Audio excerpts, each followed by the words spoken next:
नमस्कार. ग्रंथालयाच्या साहित्याच्या पारावर सर्व रसिकांचं आणि वाचकांचं मनपूर्वक स्वागत करते. मी आजच्या भागाची संवादक डॉक्टर मृण्मयी भजक. आज आपण डॉक्टर अविनाश सुपे यांच्या 2 पुस्तकांवर बोलणार आहोत.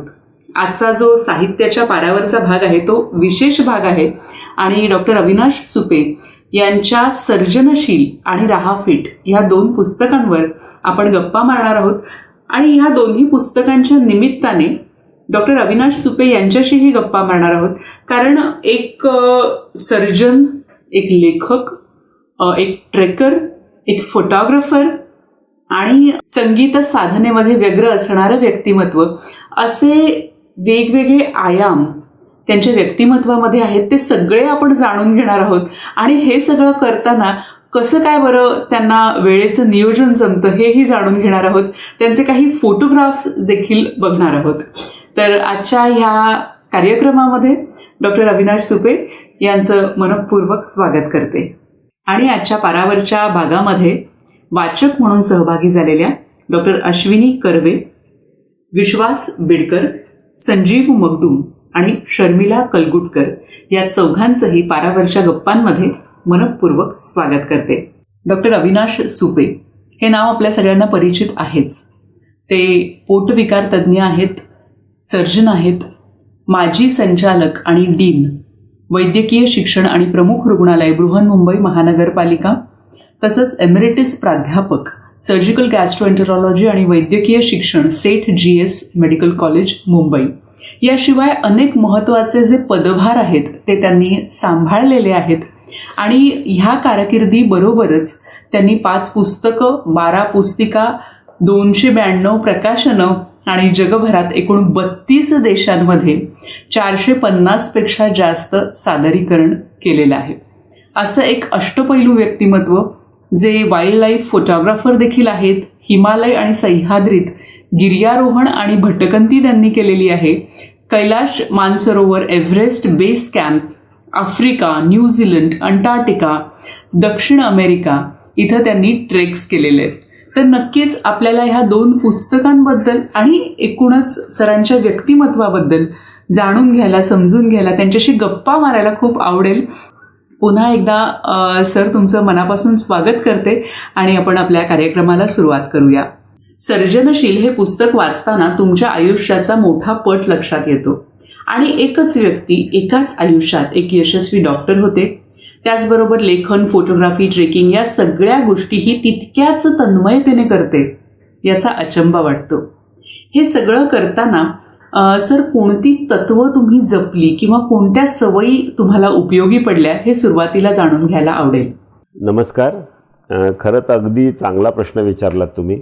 साधारणतः इतक्या गोष्टी करताना, कुठल्याही गोष्टी करताना मी एकूण 4 तत्व सांभाळली. सर्वात पहिले तत्व म्हणजे मी कुठल्याही क्षेत्रामध्ये ज्यावेळी गेलो त्यावेळी त्या क्षेत्रात जास्तीत जास्त कसं खोलात जाऊन करता येईल असा विचार केला. मग त्याच्यामध्ये सर्जरी असो किंवा वैद्य शिक्षण असो किंवा फोटोग्राफी असो किंवा गिर्यारोहण असो किंवा प्रवास असो, मी प्रत्येक वेळी त्यामध्ये खोलात जायचा अभ्यास प्रयत्न केला खूप. म्हणजे आता सर्जरी असेल तर अगदी केवळ हर्निया हायड्रोसिल नाही तर लिव्हर ट्रान्सप्लांटपर्यंत आपल्याला कसं जाता येईल याचा मी नक्की विचार केला. वैद्यकीय शिक्षणामध्ये सुद्धा केवळ कॉलेजमध्ये किंवा काही विद्यार्थ्यांना शिकवण्यापेक्षा आपण राष्ट्रीय आणि आंतरराष्ट्रीय स्तरावर कसं आपण जाऊ शकू याचाच मी विचार केला. आणि ज्यावेळी आपण फोटोग्राफी करतो त्यावेळी आता समजा मला आठवतं आहे केनियामध्ये किंवा टांझानियामध्ये फोटोग्राफी गेलो त्यावेळी मी त्याचा इतका अभ्यास करून गेलो होतो.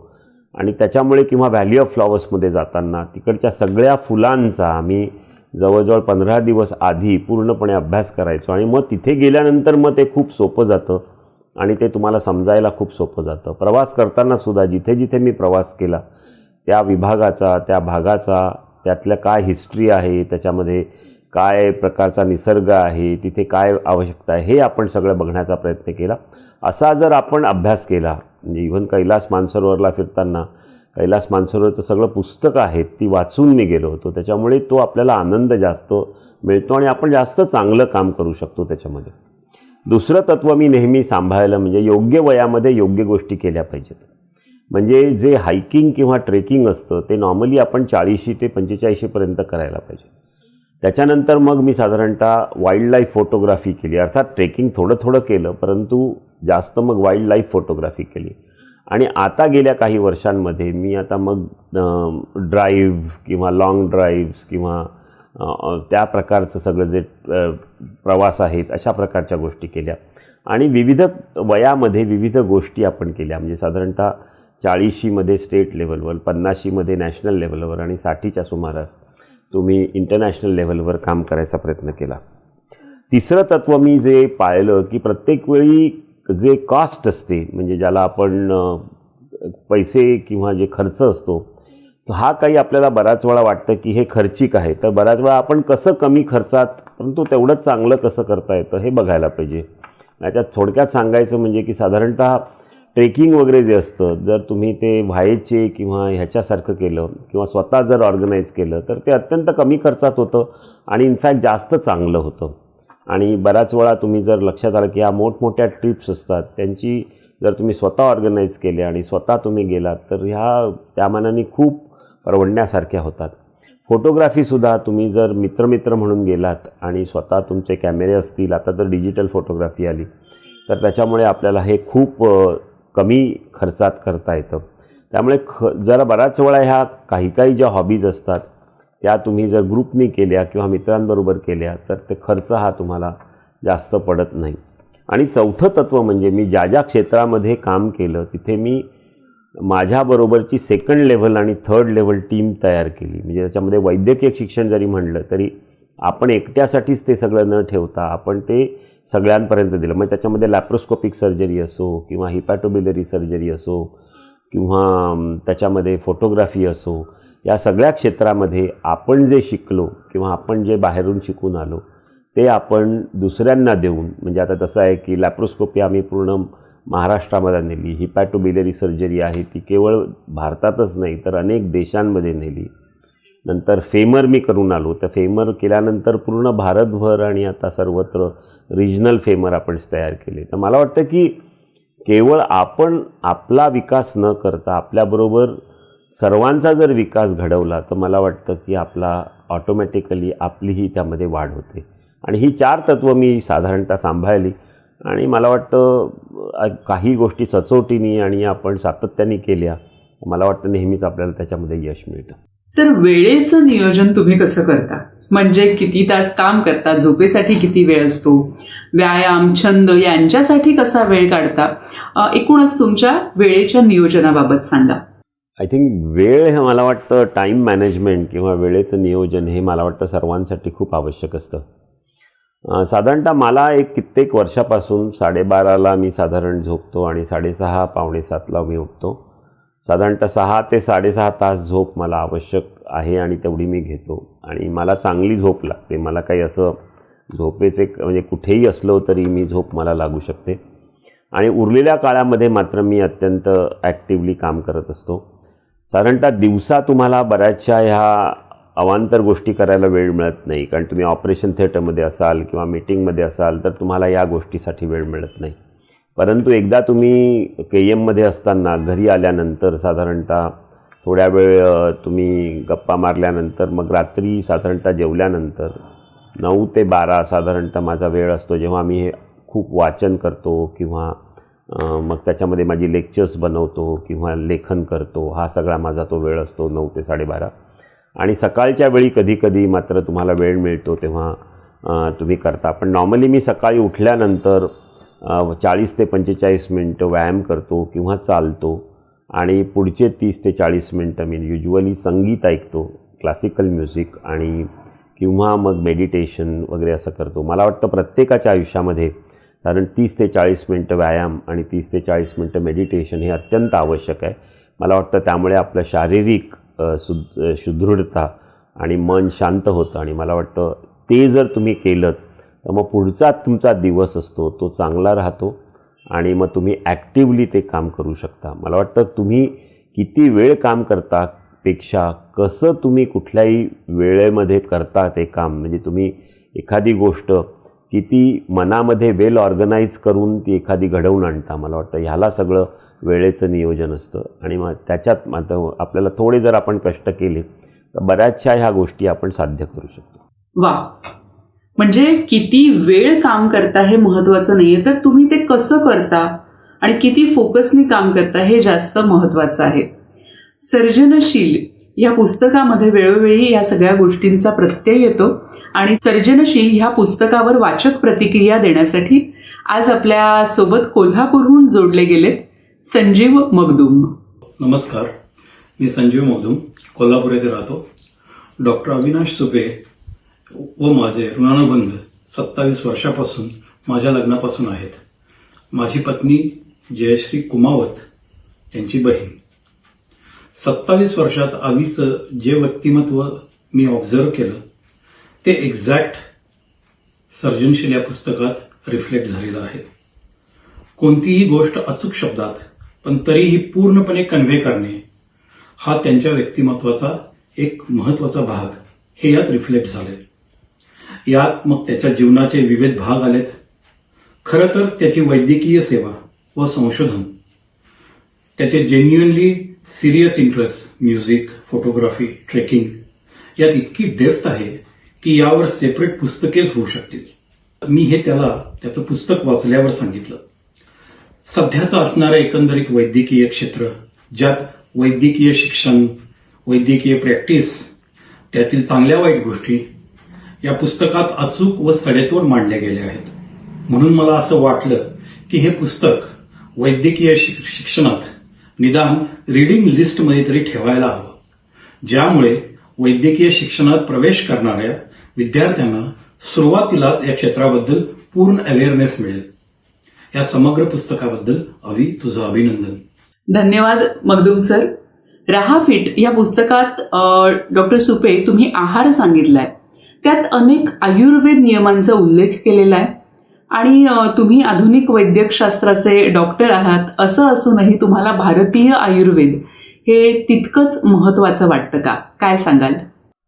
मला वाटतं की आपल्या आयुर्वेदामध्ये किंवा आपल्या शास्त्रामध्ये ज्या सवयी सांगितल्या आहेत त्या इतक्या महत्त्वाच्या आहेत आणि याच्यासाठी मला वाटतं माझे जे शिक्षक आहेत, जे मी सर्जनशीलमध्ये सांगितलं आहे त्याच्यामध्ये डहाणूकर मॅडम आहेत, बापट सर आहेत, समसी सर आहेत, ह्याच्यामध्ये इतका विश्वास होता. मला वाटतं डहाणूकर मॅडम आणि समसी सर, बापट सरांनी खूप आयुर्वेदावर रिसर्च केला होता आणि समसी सरांचा होमिओपॅथीवर अभ्यास केला होता आणि त्यामुळे मला वाटतं ह्या इतर सगळ्या ज्या पद्धती आहेत ह्यांच्यावर मला खूप आदर आहे आणि मला वाटतं त्यातल्या काही ज्या गोष्टी आहेत ज्या आपल्या मनालाही पटतात आणि ज्याला शास्त्रीय दृष्टिकोन असतो त्या आपण नक्कीच वापरल्या पाहिजेत आणि म्हणून मी त्याचाही खूप अभ्यास केलेला आहे.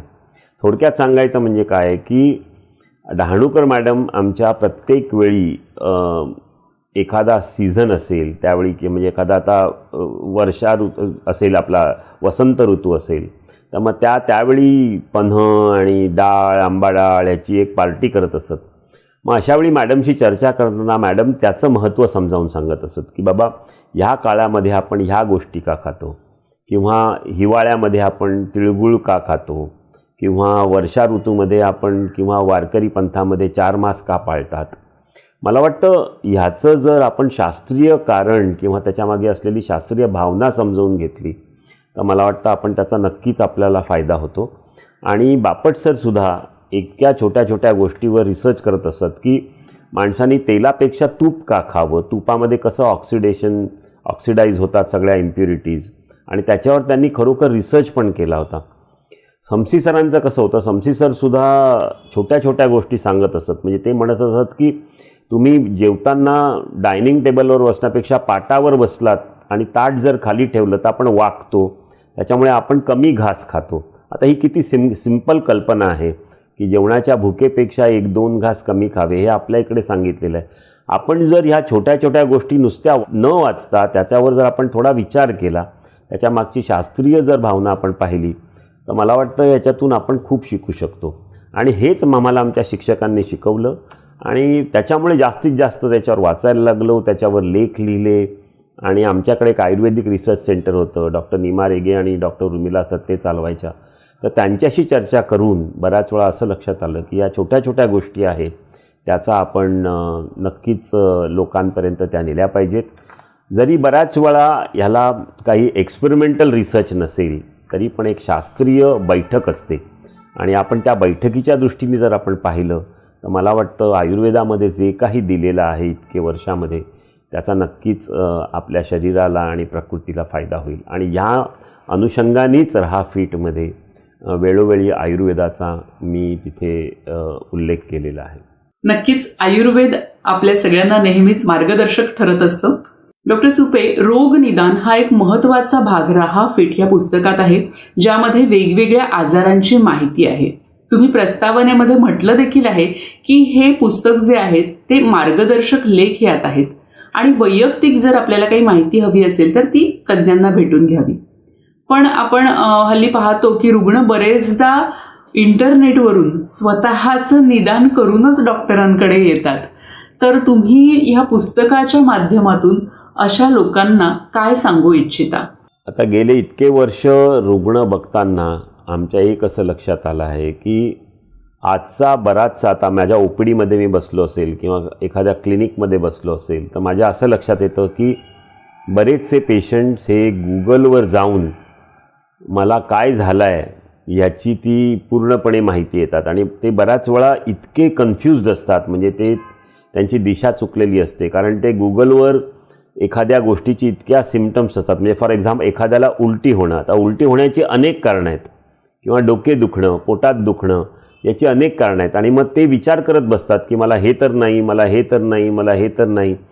आणि मला वाटतं ते ज्यावेळी आपल्याकडे येतात त्यावेळी कित्येक वेळा ते इतके कन्फ्यूज्ड असतात की मला वाटतं की नवीन जी पिढी आहे ती जास्तीत जास्त वाचते, चांगली गोष्ट आहे, आपला आजार समजायचा प्रयत्न करते, पण बऱ्याच वेळा त्यांना योग्य गोष्ट न समजल्यामुळे मला वाटतं ते कन्फ्यूज होऊन येतात.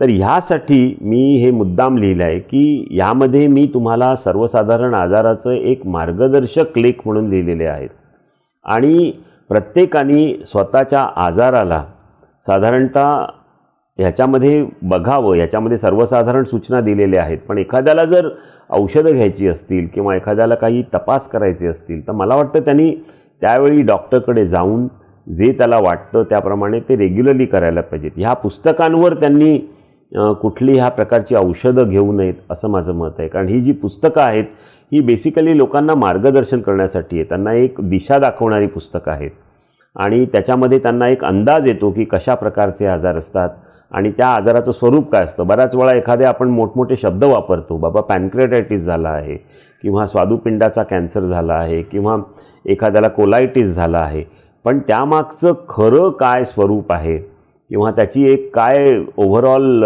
त्याला मराठीमध्ये सोप्या भाषेमध्ये त्या आजाराचं काय स्वरूप आहे हे समजण्यासाठी हे लेख आहेत. हे लेख म्हणजे काही शास्त्रीयदृष्ट्या त्यांनी कुठली ट्रीटमेंट घ्यावी, कुठल्या गोळ्या घ्यावा ह्याच्यामध्ये ह्या लेखांमध्ये दिलेलं नाही. ओव्हरऑल लोकांनी कशी प्रकृती सांभाळावी याबद्दल लिहिलेलं पुस्तक आहे. म्हणून मला वाटतं की आजच्या समाजाने गुगलवर जावं, नक्कीच जावं, त्याबद्दल काहीच प्रॉब्लेम नाही, पण गुगलसारख्या किंवा इतर सारख्या जे सर्च असतात त्याच्यामध्ये बऱ्याच वेळा तुमची दिशा किंवा तुम्हाला योग्य मार्गदर्शन मिळेलच असं मला वाटतं की कधीकधी शक्य होत नाही. हे त्यांच्या लक्षात असलं पाहिजे. आणि बऱ्याच वेळा आपण जे वाचतो, जे व्हॉट्सअपवर वाचतो किंवा गुगलवर वाचतो ते सगळ्याच्या सगळं खरं असतं असं नाही. त्याच्यामध्ये तुम्ही त्याचा खोटा अर्थही काढू शकता आणि हे जर तुमच्या लक्षात आलं तर मला वाटतं तुम्ही एक तुमच्या लक्षात येईल की ऑनलाईन किंवा आर्टिफिशियल इंटेलिजन्स ही तुम्हाला ज्ञान तुमचं सुकर करू शकतील, पण ती डॉक्टरला रिप्लेस करू शकणार नाहीत. आणि हा तुम्ही विचार आपण लक्षात ठेवला पाहिजे. म्हणून हे मार्गदर्शक लेख आहेत, हे काही ट्रीटमेंट देण्यासाठी लेख नाही आहेत. नक्कीच डॉक्टरला रिप्लेसमेंट काहीच नाही, इंटरनेट किंवा आंतरजाल किंवा गुगल काहीच नाही. यानंतर डॉक्टर अश्विनी कर्वे ज्या टोपीवाला राष्ट्रीय वैद्यकीय महाविद्यालय नायर रुग्णालय इथं सहयोगी प्राध्यापक आहेत, त्या आपल्या कार्यक्रमामध्ये सामील झालेल्या आहेत आणि त्या वाचक प्रतिक्रिया या पुस्तकांवर देणार आहेत. ऐकूया डॉक्टर अश्विनी कर्वे यांना. नमस्कार.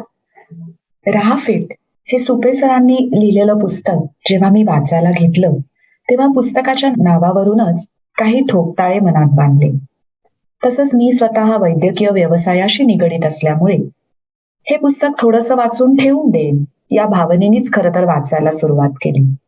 पण एकदा वाचायला घेतल्यावर 3-4 बैठकीत पुस्तक पूर्ण वाचूनच मग संपवलं. मग असं काय आहे या पुस्तकात की जे मला भावलं किंवा इंटरेस्टिंग वाटलं? या पुस्तकात सुपे सरांनी आरोग्याविषयी वेगवेगळे विषय हाताळले आहेत. म्हणजे ऋतुचक्र आणि फलाहार, किंवा संगीत, आनंद आणि आरोग्य, किंवा नितांत झोपेची 7 सूत्र. पण मला स्वतःला या पुस्तकातली आवडलेली संकल्पना म्हणजे अन्न संस्कार. ह्यात सुपे सर म्हणतात, अन्न शिजवताना बनवणाऱ्याच्या भावना त्यात गुंफल्या जातात व अन्न संस्कारित होतं. म्हणजे अन्नावर संस्कार करून नंतर ते ग्रहण करायची ही संकल्पनाच किती छान आहे, नाही का? दुसरं या पुस्तकाचं वैशिष्ट्य म्हणजे डॉक्टर रोगास निदानाविषयी भरपूर चाचण्या सांगतात आणि या चाचण्यांची माहिती रुग्णास नसल्यामुळे बऱ्याच वेळेला रुग्ण भांबावून जातात. या पुस्तकात सुपे सरांनी या सर्व चाचण्यांविषयी किंवा त्याआधी करायची पूर्वतयारी याची सुंदर माहिती सोप्या शब्दात सांगितली आहे आणि याचा वाचकांना नक्कीच फायदा होईल. बरं, सुपे सर स्वतः हाडाचे शिक्षक असल्यामुळे आपल्या वाचकरूपी विद्यार्थ्याला समजेल, उमजेल आणि रुचेल अशा साध्या, सोप्या, सरळ शब्दात सरांनी हे पुस्तक लिहिलं आहे आणि त्याबद्दल सुपे सर तुमचे खूप खूप अभिनंदन. तर असं हे रहा फिट पुस्तक वाचनीय तर आहेच, पण एक सर्वांनी संग्रहित ठेवावं असं सुद्धा आहे. धन्यवाद. धन्यवाद डॉक्टर अश्विनी. सर, वैद्यकीय व्यवसाय हा एक पवित्र व्यवसाय आहे असं आपण म्हणतो, नोबल प्रोफेशन असं आपण म्हणतो. पण काही वर्षांमध्ये आपण असंही बघतोय की कुठेतरी त्याचं बाजारीकरण झालेलं आहे आणि ही खरंच खेदाची बाब आहे. अर्थात खूप चांगले डॉक्टर्सही आज आपल्यामध्ये आहेत आणि याची देखील आपल्याला वेळोवेळी प्रचिती येत असते. विशेषतः कोविड काळामध्ये अशा खूप चांगल्या डॉक्टरांचे अनुभव सर्वसामान्य लोकांना आलेले आहेत. पण डॉक्टर, तुम्ही काय सांगाल की सर्जनशील ह्या पुस्तकामध्ये एक लेख आहे, तो म्हणजे नैतिकतेचा, एथिक एज्युकेशन ही संज्ञा पण तुम्ही वापरली आहे, त्याबद्दल थोडंसं सांगा ना. जर गेल्या काही वर्षाचा इतिहास जर आपण पाहिला तर वैद्यकीय हे एक पहिल्यांदा काही वर्षापूर्वी व्रत होतं आणि कित्येक वेळा म्हणजे आयुर्वेदा म्हणा किंवा आपल्या लहान पिढीचे जे डॉक्टर होते ते बऱ्याच वेळा व्रत म्हणून हे करायचे, काही गावागावात जाऊन करायचे. त्या व्रताचा तो पुढे पेशा झाला, पेशाचा व्यवसाय झाला आणि आता व्यवसायाचा हल्ली बाजार झाला. हे मात्र आपण मान्य करायला पाहिजे की आता आपल्याकडे मार्केटिंग आलं, कॉम्पिटिशन आलं, सोशल मीडिया मार्केटिंग आलं आणि बऱ्याच वेळा ह्या गोष्टी केल्याशिवाय नवीन डॉक्टरला प्रॅक्टिस सेट करणं हल्ली कठीण जातं. याचं कारण असं की पूर्वी डॉक्टरकडे जाताना पेशंट कुठला तरी माझा फॅमिली डॉक्टर आहे, फॅमिली डॉक्टरनी सांगितलं किंवा माझ्या मित्राचं ऑपरेशन त्यांनी केलं म्हणून जात असत. आज आता आपण सर्वात पहिले चेंबूरमध्ये सर्वात चांगला सर्जन कोण आहे म्हणूनच आपण गुगलवर टाकतो. यासाठी तो सर्जन गुगलला पैसे पण देत असेल, परंतु आज आपण गुगलमधले रिव्ह्यू बघून आपण आज डॉक्टर सिलेक्ट करतो. म्हणजे जर डॉक्टर हे सुद्धा व्रतापासून व्यवसायाकडे आणि पेशापासून बाजारापर्यंत गेले असतील तर जो रुग्ण आहे तो सुद्धा आपल्या विश्वासापासून माझ्या मते गुगलवर गेलेला आहे. आणि हा जो बदल झाला आहे त्याच्यामुळे ह्या सगळ्या व्यवसायाचं, ज्याला आपण डिफेन्सिव्ह मेडिसिन म्हणतो की ज्याच्यामध्ये जास्त इन्व्हेस्टिगेशन्स होतात आणि बऱ्याच वेळा अननेसेसरी ट्रीटमेंट्सही दिल्या जातात, हे सगळं होण्याचं कारण आणि त्याच्यामुळे कॉस्ट वाढते, लोकांना जो आरोग्याचा खर्च होतो तो पण प्रचंडपणे वाढला आहे. आणि हा केवळ आपल्या देशातच नाही, मला वाटतं हा जगभर हा आपल्याला एक परिणाम दिसून येतो आहे. आणि अमेरिकेसारख्या सुद्धा ज्या देश आहेत, जे श्रीमंत देश आहेत, या आरोग्य खर्चामुळे अजूनही स्ट्रगल करत आहेत.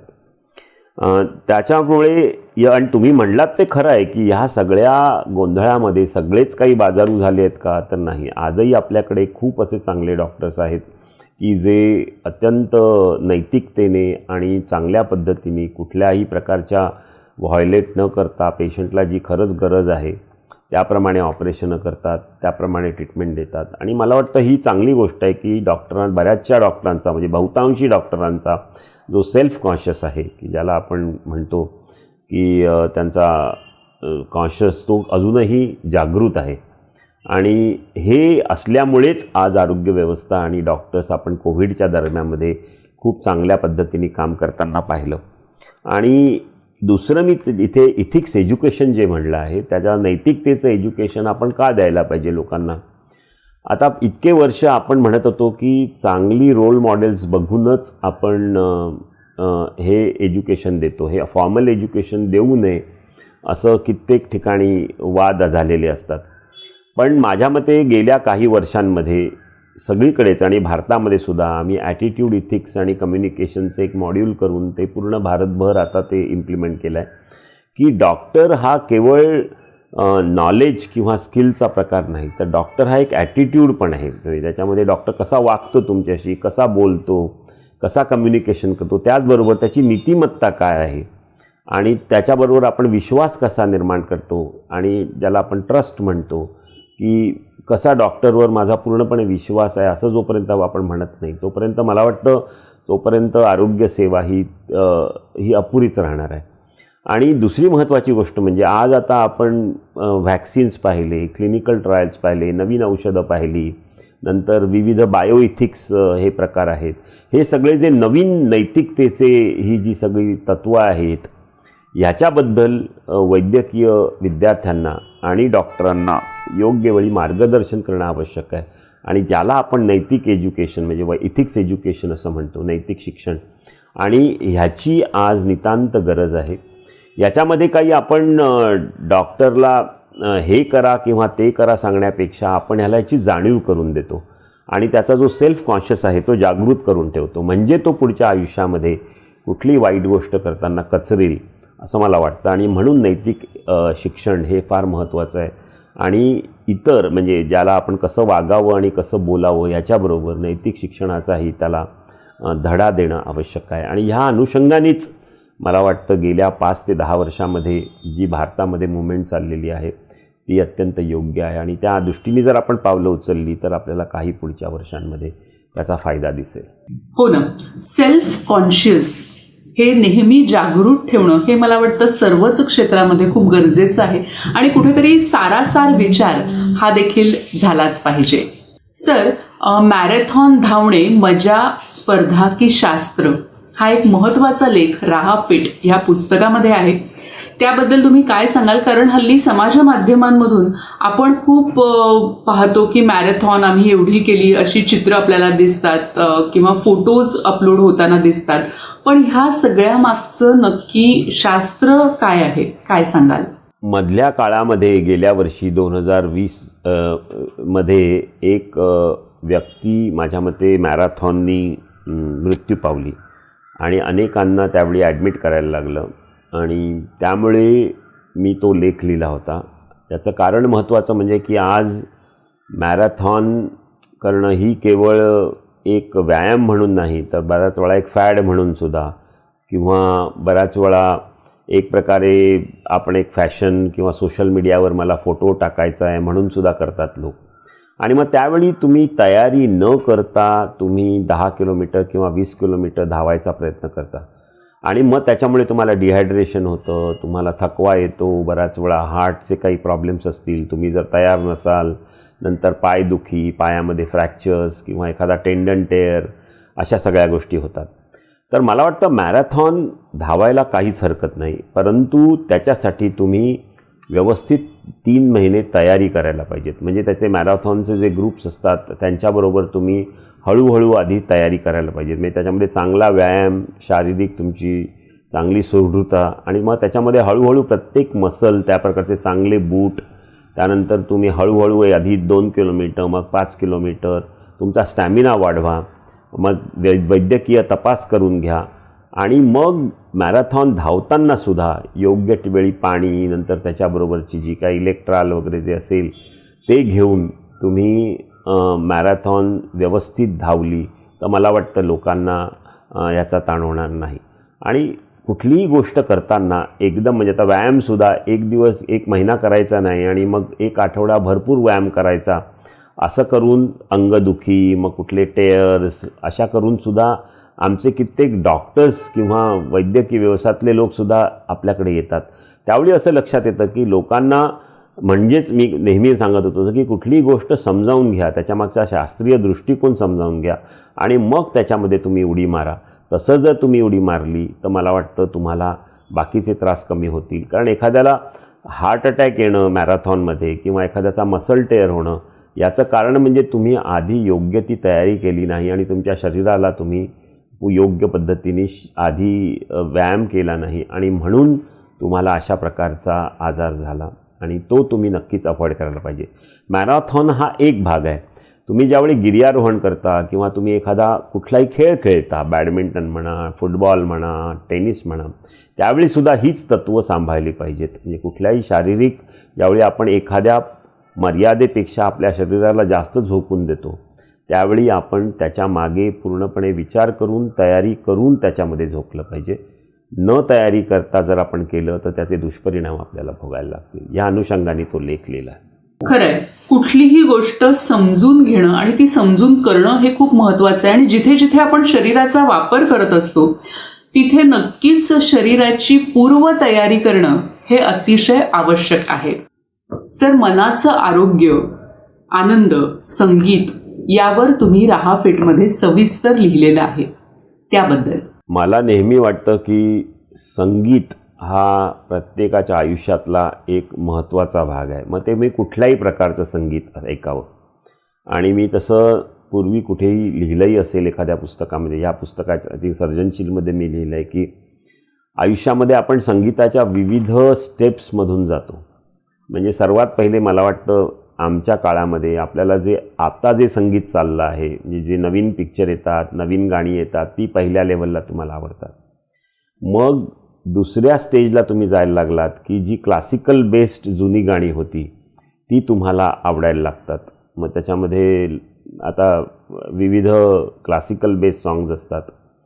त्याच्यानंतर तिसऱ्या लेवलला तुम्ही सेमी क्लासिकल ऐकायला लागतात, म्हणजे ज्याला आपण नाट्यसंगीत म्हणतो किंवा गझल्स म्हणतो, त्या तुम्हाला ऐकायला लागतात. त्याच्या पुढे तुम्ही गेलात की तुम्ही इन्स्ट्रुमेंटलसारख्या ज्या मधुर संगीतांनी, म्हणजे त्याच्यामध्ये संतूर असो किंवा सतार असो, जलतरंग असो, त्यांच्यावर तुम्ही त्याचे जे राग असतात ते तुम्हाला आवडतात. आणि मग त्याच्याही पुढे तुम्ही गेलात की साधारणतः तुमच्या लक्षात येईल की मग व्होकल, आणि व्होकलमध्ये सुद्धा जे प्रचलित राग आहेत ते तुम्ही आधी शिकायला सुरुवात करतात. म्हणजे यमन आहे, बागेश्री आहे वगैरे. आणि नंतर मग त्यातले जे अनवट राग आहेत, मालगुंजी म्हणा किंवा श्याम कल्याण किंवा अशा प्रकारचे राग तुम्ही जे असतात, किंवा जयंत मल्हार, तुम्ही ह्या रागांचं विश्लेषण करून ते ऐकायला शिकतात.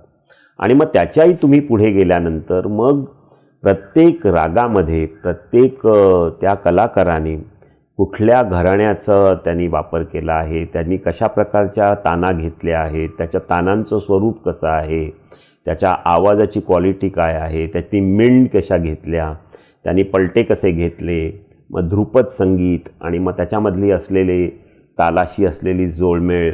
आणि मग ह्या छोट्या छोट्या गोष्टीचा ज्यावेळी तुम्ही विचार करायला लागतात, मला वाटतं त्यावेळी तुम्ही संगीताच्या खूप खोल जाण्याचा प्रयत्न करता. त्यामुळे कुठल्याही गायकापेक्षा त्या गायनी त्या दिवशी कसा गायला आणि त्या रागामध्ये त्याने कुठल्या लेव्हलपर्यंत तुम्ही गेलात आणि त्याचं तुम्ही कसं विश्लेषण केलं, याच्यामध्ये तुम्हाला वाटतं संगीताचा खूप आनंद मिळतो. आणि एकदा तुम्ही संगीत चांगलं ऐकलं की तुमचं मनही शांत राहतं. आणि ह्याच्यावर आता खूप रिसर्चही झाला आहे की चांगल्या संगीतामुळे तुमच्या शरीरामध्ये विशिष्ट प्रकारचे हार्मोन्स किंवा एन्झाईम्स अशा फ्लो होतात आणि तुमच्या ब्रेनमध्ये पण तशा प्रकारे फ्लो होतात आणि त्यामुळे तुमच्या मनाला प्रचंड शांतता मिळते. आणि इनफॅक्ट मी मध्येच एक लेख लिहिला होता की शांत मन उत्तम पोट, की बऱ्याच वेळा पेशंट्स आमच्याकडे येतात त्यावेळी ते चिडचिडे असतात किंवा त्यांच्या पोटामध्ये IBS म्हणजे इरिटेबल बावेल सिंड्रोम असतो, आतड्याची चिडचिड असते किंवा कोलायटिस असतात. अशा पेशंटनी जर संगीत ऐकलं चांगलं, त्यांना जे आवडेल ते, मग त्याच्यामध्ये काही ईस्टर्न असो, वेस्टर्न असो, क्लासिकल असो, हिंदी असो, साऊथ इंडियन असो, पण तुम्ही जर एक चांगल्या लेव्हलचं संगीत ऐकलं आणि ते तुम्ही जर एन्जॉय करू शकलात तर मला वाटतं ऑटोमॅटिकली तुमचं मन शांत होत राहतं आणि म्हणजे तुमचं बऱ्याच वेळा लक्षात येतं की चांगल्या संगीताने तुमचं ब्लड प्रेशर कमी होतं, तुमचं बऱ्याच वेळा तुमचे जे दुःख कमी होतं. तर ह्या सगळ्या गोष्टीचा विचार करता माझ्या मते लहानपणापासूनच आपल्या सगळ्या मुलांना किंवा आपल्या घरातल्या सगळ्यांना संगीताची आवड असणं आवश्यक आहे. आणि आपल्याकडे म्हणून ती संस्कृती म्हणतो आपण की जे आपल्या देशाचं खरं वैभव आहे त्याच्यामध्ये संगीत हा एक फार मोठा हिस्सा आहे. आणि मग ते कुठल्याही प्रकारचं संगीत असो. आणि जर तुम्ही समजा तुम्ही जर लहानपणी ही तुमची ट्रेन मिस झाली असेल तरी कुठल्या वयामध्ये तुम्ही संगीताला सुरुवात करा. मला वाटतं संगीत हे तुम्हाला नेहमीच खूप आनंद देईल आणि हेच मी ते रहा फिट या पुस्तकात सांगण्याचा प्रयत्न केला. वाह वाह वाह, क्या बात है. खरंच आपण असं होतं की कुठलंही जे काही संगीत कानावर पडतं ते आपण ऐकतो, पण सरांच्या या उत्तरानंतर मला असं वाटतं की आपण जाणीवपूर्वक चांगलं संगीत ऐकण्याचा प्रयत्न करायला पाहिजे. सर्जनशील आणि रहा फिट या दोन्ही पुस्तकांचे वाचक विश्वास बिडकर हे यानंतर आपली वाचक प्रतिक्रिया देणार आहेत. विश्वास बिडकर. नमस्कार. सर्जनशील डॉक्टर अविनाश सुपे हे आत्मचरित्र वाचताना एका व्यक्तिमत्वात एवढे अष्टपैलुत्व सद्गुण कसे असू शकतात हा प्रश्न मनात सतत येत राहतो. बालपणातील वेगळेपण सुरुवातीच्या पानात कळतं. महात्मा गांधी विद्या मंदिर, व्हाया पार्ले टिळक विद्यालय ते जय हिंद कॉलेज आणि ते मेडिकल कॉलेज हा प्रवास आपल्याला मोहित करून जातो. डॉक्टर होणं अविनाश यांच्यासाठी फोटोच्या क्लिक एवढं सोपं होतं. अविनाश यांनी सर्जन होण्याचं ठरवलं, तसंच घडलं. सर्जन होताना त्यांनी फोटोग्राफीतही प्रावीण्य मिळवलं. त्या आवडीतून प्रवास घडला. डॉक्टर अवी यांना गड चढणं जास्त सोपं होतं का शस्त्रक्रिया करणं हा प्रश्न वाचताना आपल्याला पडतो. ते उत्तर म्हणण्याआधी डॉक्टर अविनाश टाटा इन्स्टिट्यूटमधून मॅनेजमेंटची डिग्री घेऊन पुढे जातात. सर्वोत्तम गुणांनी पास होणं हा अविनाश यांचा केंद्रबिंदू ठरत जातो. मग ती परीक्षा मॅनेजमेंटची असो वा जगातली सर्वात महत्वाची फेमरची असो. हे पुस्तक वाचताना डॉक्टर अविनाश यांचं कौतुक वाटत राहतं. कधी निष्णात सर्जन, उत्तम फोटोग्राफर, कधी चोखंदळ प्रवासी, मध्येच लक्षात येतं त्यांचं नियोजन कौशल्य. एका वाक्यात सांगायचं झालं तर वैविध्य गुण असलेले डॉक्टर अविनाश सुपे एक अप्रतिम शिक्षक असंही म्हणता येईल. कौतुक करताना कदाचित आपण ठकून जाऊ, पण तोपर्यंत डॉक्टर अविनाश पुढच्या ध्येयाकडे पोहोचलेले असतात. त्याचा परिपाक म्हणून डीन पद मिळतं. निवृत्त होताना डायरेक्टर पदाला डॉक्टर अविनाश सुपे यांचं कोंदण लाभतं. सर्जनशील वाचताना जाणवतं डॉक्टर अविनाश यांचा कृतज्ञतेचा भाव. डॉक्टर बापट, डॉक्टर समसे हे त्यांचे मेडिकल कॉलेजमधले शिक्षक, तसेच फोटोग्राफी विषयातले बोधे सर, हे सगळेच आपल्याही परिचयाचे होतात. सर्जनशील वाचून झाल्यावर आपण खूप श्रीमंत झाल्यासारखं वाटतं. आपण अभिमानाने म्हणू शकतो डॉक्टर अविनाश सुपे एक सर्जनशील व्यक्तिमत्व. रहा फिट डॉक्टर अविनाश सुपे यांचं हे पुस्तक वाचायला घेतलं. अनुक्रमणिका पाहिली आणि लगेच जाणवलं डॉक्टरांनी सर्वांगीण विचार करून हे लेख लिहिले आहेत. आधी आदर्शवत आणि ऋतुचक्राप्रमाणे आहार कसा असावा ते डॉक्टर अविनाश सांगतात. रोग निदान या सदराखाली आपल्या रोजच्या जेवणापासून सुरुवात होते. त्या जेवणाचे महत्व वाचत असलेल्या प्रत्येक वाक्यात आपल्याला जाणवते. रोग कशामुळे होऊ शकतो याचा विचार पहिल्या काही परिच्छेदात केला जातो. नंतर रोगाची लक्षणं, शेवटी त्या रोगावरचे उपचार अशी पद्धत डॉक्टरांनी सगळ्या लेखात केलेली आहे. लक्षणं वाचताना मनात थोडीशी भीती वाटते. लेखाचा शेवट होतो त्या क्षणी ही भीती संपूर्ण नाहीशी होते. हेच डॉक्टर सुपेंचं लिखाणातलं आणि अनुभवाचं यश आहे. व्यायाम या सदरात डॉक्टर प्रामुख्याने 40 नंतरचा फिटनेस या लेखात सोप्या रोजच्या आयुष्यातल्या गोष्टींचा उल्लेख करतात. बसून काम करणाऱ्यांनी काही वेळ उभे राहून आपलं काम करावं, यातून थोड्या अधिक कॅलरी खर्च होतात. टीव्ही पाहताना आपला रोजचा व्यायाम करावा. चॅनल बदलताना रिमोट न वापरता टीव्हीजवळ जाऊन चॅनल बदलावेत. या सूचना देताना सरांचं दैनंदिन जीवनात किती लक्ष आहे ते कळतं. वाटत राहतं डॉक्टर अविनाश आपल्या घरात येऊन डोकावून गेलेत की काय. चालणं आणि मॅरेथॉन यांची सांगड डॉक्टर सुपे शिकवून जातात. सर्जन असलेले डॉक्टर अविनाश जेव्हा प्राणायामावर लिहितात तेव्हा चटकन योगा शिक्षक वाटू लागतात. विशेष या सदरात शस्त्रक्रिया, काही समज व गैरसमज या लेखातून आपल्या शंका तर दूर होतातच आणि मनातली साशंकताही कमी होते. हे पुस्तक कोणी वाचावं असं विचारलं तर मी एवढंच म्हणेन, वाचायला शिकलेल्यांनी सुरुवात करावी, तरुणाईने मनन करावं आणि वृद्धत्व आनंदात घालवावं. एकंदरीत रहा फिट हे पुस्तक म्हणजे आजच्या भाषेतलं GPS आहे. योग्य आणि उत्तम मार्गदर्शक म्हणून रहा फिट आपल्याला आरोग्यदायक आयुष्य या डेस्टिनेशनला नक्की सुखरूप नेतं. धन्यवाद बिडकर सर. आपल्या संगीताचा विषय झालेला आहे आणि सरांची फोटोग्राफी जी आहे ती देखील पाहण्याची उत्सुकता लागलेली आहे. तर सर, तुम्ही केलेली जी फोटोग्राफी आहे, वाईल्ड लाईफ फोटोग्राफी आहे, त्यामध्ये काही प्राण्यांचे, पक्ष्यांची चित्र आहेत, तसंच काही पर्वतरांगा ज्या आहेत त्यांचे फोटोज आहेत. तर ते फोटो आम्हाला बघायला आवडतील आणि त्या फोटोजबद्दल थोडंसं तुम्ही सांगा देखील की हे काय आहेत. हो, नक्की दाखवू शकेन. खरं तर माझ्याकडे इतके फोटो आहेत, पण त्यातले काही फोटो हे मला खूप जवळचे वाटतात. यामधला हा जो फोटो आहे तो म्हणजे कैलास पर्वताचा फोटो आहे.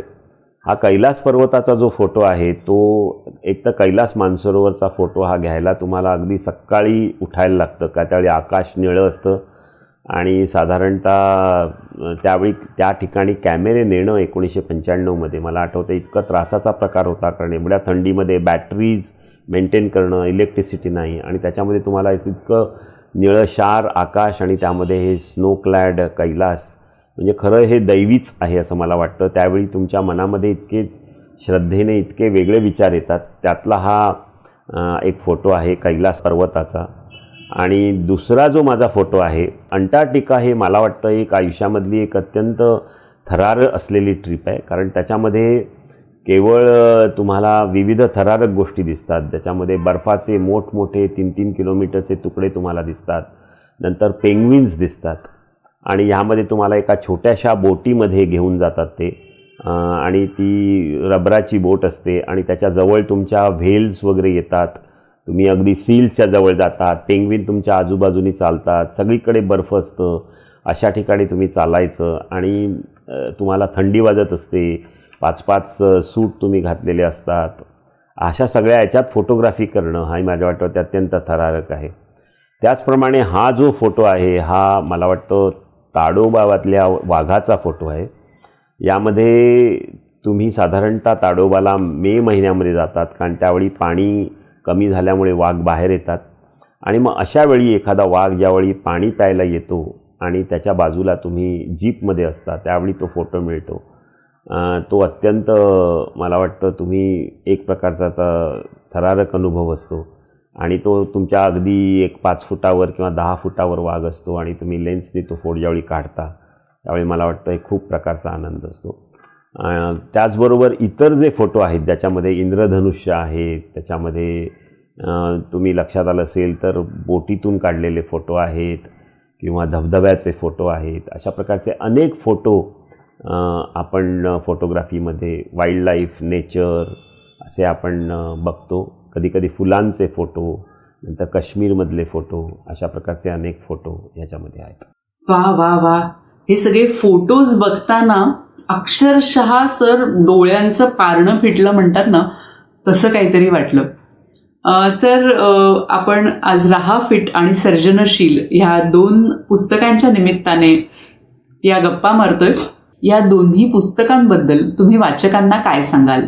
रहा फिट पुस्तक मी जसं सांगितलं तसं आधी, की आजचा जो माझ्याकडे येणारा रुग्ण आहे किंवा रुग्णाचे नातेवाईक आहेत त्यांच्या मनामध्ये खूप शंका असतात आणि बऱ्याच वेळा डॉक्टरांना वेळ नसतो किंवा ते ज्यावेळी इंटरनेटवर जातात त्यावेळी त्यांना जेवढी माहिती करून त्यांच्या प्रश्नाचं उत्तर मिळण्यापेक्षा त्यांच्या मनामध्ये अनेक प्रश्न निर्माण होतात. तर मला वाटतं त्यांना साध्या सोप्या भाषेमध्ये जर आपण आजाराचं सांगितलं तर माझ्या अनुभवातून त्यांना याचा खूप फायदा होतो आणि म्हणून माझ्या इतक्या वर्षाच्या अनुभवातून अशा प्रकारच्या लेखांमधून त्यांना जर त्यांचे आजार चांगल्या पद्धतीने हाताळता आले आणि मग ते डॉक्टरांकडे आवश्यक असेल तर जाऊन ट्रीटमेंट घेऊन घेता आले तर मला वाटतं त्यांना फायदा होईल. या अनुषंगानेच रहा फिट हे पुस्तक दिलं आहे की त्यांनी फिट राहावं, स्वतःचेच आजार जर त्यांनी स्वतः जर ॲसिडिटी किंवा बद्धकोष्ठता ह्या गोष्टी जर त्यांनी जर आहार आणि आयुर्वेदामध्ये सांगितले तसं आपली जर जीवनशैली व्यवस्थित सांभाळून जर त्यांनी केली तर, कारण आज आपण जीवनशैली बदलत्या जीवनशैलीमुळे बरेचसे आजार पाहतो, तर मला वाटतं काही ज्या जीवनशैलीमध्ये जर आपण बदल केले आणि स्वतःवर जर नियंत्रण केलं तर बरेचसे आजार आपण नियंत्रणात आणू शकू. याच्यासाठी हे लिहिलं आहे पुस्तक. सर्जनशील पुस्तक लिहिताना खरं तर ते एक प्रकारचं अनुभव कथन आहे.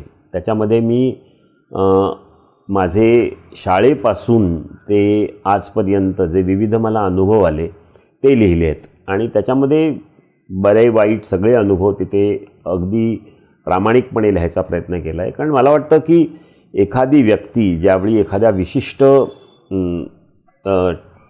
असते विचारांच्यात किंवा एखाद्या निर्णयाच्या क्षणात असते, म्हणजे आता मी डॉक्टरी व्यवसाय करू का किंवा डॉक्टर व्यवसाय झाल्यानंतर मी प्रायव्हेट प्रॅक्टिसमध्ये जाऊ का, मी पब्लिक हॉस्पिटलमध्येच राहू, ॲकॅडमिक्समध्ये राहू की बाहेर राहू, मी माझं विश्व कसं फुलवायचं, माझं करिअर कसं डेव्हलप करायचं आणि आपण काय त्यामध्ये आयुष्याचं आपण वर्क लाईफ बॅलन्स कसा आपण सांभाळू शकतो, हे प्रश्न मला वाटतं नवीन पिढीकडे मी रोज स्ट्रगल करताना त्यांना बघतो.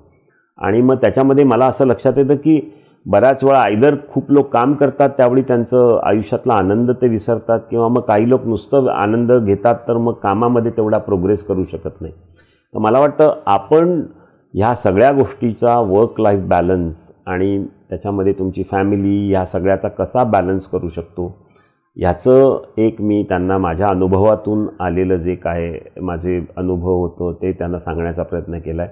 मला वाटतं ह्याच्यातून नवीन पिढी आणि माझे रुग्ण ह्या दोघांनाही याच्यातून फायदा व्हावा अशा अनुषंगाने ही 2 पुस्तकं लिहिली आहेत आणि मला वाटतं त्याचा लोकांनी जास्तीत जास्त उपयोग घ्यावा आणि ते एन्जॉय करावीत, एवढंच मला सांगायचं आहे. नमस्कार. यानंतर वाचक प्रतिक्रिया देत आहेत पत्रकार शर्मिला कलगुटकर. नमस्कार. ग्रंथाली परिवाराचे सर्वप्रथम मी मनापासून आभार मानते, कारण त्यांनी मला या अत्यंत महत्त्वाच्या पुस्तकाविषयी डॉक्टर अविनाश सुपे सरांच्या आत्मकथनाविषयी बोलण्याची संधी दिली. त्याबद्दल मी त्यांचे मनापासून आभार मानते. मला असं वाटतं की करोना काळामध्ये आपल्याला आरोग्य हा शेवटच्या बाकावरचा नाही तर पहिल्या बाकावरचा विषय आहे हे लक्षात आलं आणि त्याच काळामध्ये डॉक्टर अविनाश सुपे सरांचं सर्जनशील हे जे आत्मकथन आपल्या भेटीला आलं, तर ही माझ्या दृष्टीने खूप महत्त्वाची बाब आहे. कारण आतापर्यंत सार्वजनिक आरोग्य व्यवस्थेकडे पाहण्याचा सामान्यांचा जो दृष्टिकोन होता तर ही रुग्णालय फक्त गोरगरिबांची असा होता, पण करोना काळामध्ये तो बदलला आणि डॉक्टर सुपे सरांनी ही संपूर्ण व्यवस्था, विद्यार्थी ते अधिष्ठाता, वैद्यकीय संचालक, या पूर्ण प्रवासामध्ये जवळजवळ 3 दशकांहून अधिक काळ हा पूर्ण प्रवास त्यांनी पाहिलेला आहे. त्यांनी त्या व्यवस्थेमधले सगळे ताणतणाव, ताणेबाणे, भल्याबुऱ्या बाजू त्यांना माहिती आहेत. आपल्याला जशी आपल्या एखाद्या कुटुंबाविषयी आस्था असते तशी त्यांना या वैद्यकीय व्यवस्थेविषयी आहे आणि त्यामुळे या आत्मकथनामध्ये त्यांची जी तळमळ आहे ती पूर्णपणे जाणवते. मला असं वाटतं की हे सुपे सरांचं फक्त मनोगत नाही तर हा मागील 3 दशकांहून अधिक काळ सार्वजनिक आरोग्य आणि वैद्यकीय शिक्षण या व्यवस्थेचा एक विस्तृत पट आहे. भोवतालचा समाज जसा बदलत गेला तर त्या बदलानुसार आरोग्य व्यवस्थेवरती पण वेगवेगळ्या पद्धतीचे परिणाम झाले आणि त्याचा एक उत्तम लेखाजोखा या अनुभवांच्या शिदोरीमध्ये आहे. करोनामध्ये आपण बघितलं की अपुऱ्या तयारीची आरोग्य व्यवस्था धापा टाकत होती.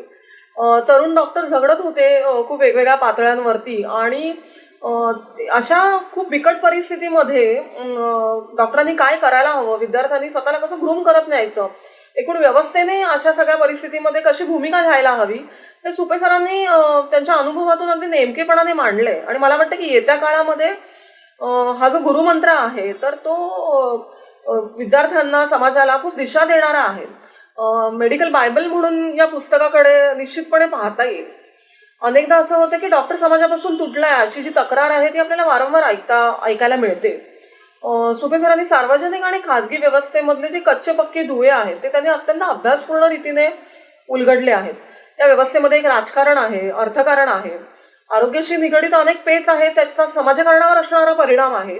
तर सर ह्या सगळ्या पद्धतीचा अत्यंत नेमकेपणाने वेध घेतात. फॅमिली डॉक्टर टिकायला हवा हा आग्रह त्यांचा त्याच्यातून दिसतो. धन्यवाद शर्मिलाताई. डॉक्टर अविनाश सुपे यांना मी मनापासून धन्यवाद देते. त्यांच्या अतिशय व्यग्र आणि व्यस्त वेळापत्रकातून वेळ काढून ते आपल्या कार्यक्रमात सामील झालेले आहेत आणि आजच्या पारावरच्या भागामध्ये अतिशय मनापासून आणि प्रेमाने सहभागी झालेले सगळे वाचक डॉक्टर अश्विनी कर्वे, संजीव मगदूम, विश्वास बिडकर, शर्मिला कलगुटकर या चौघांनाही मनापासून धन्यवाद देते.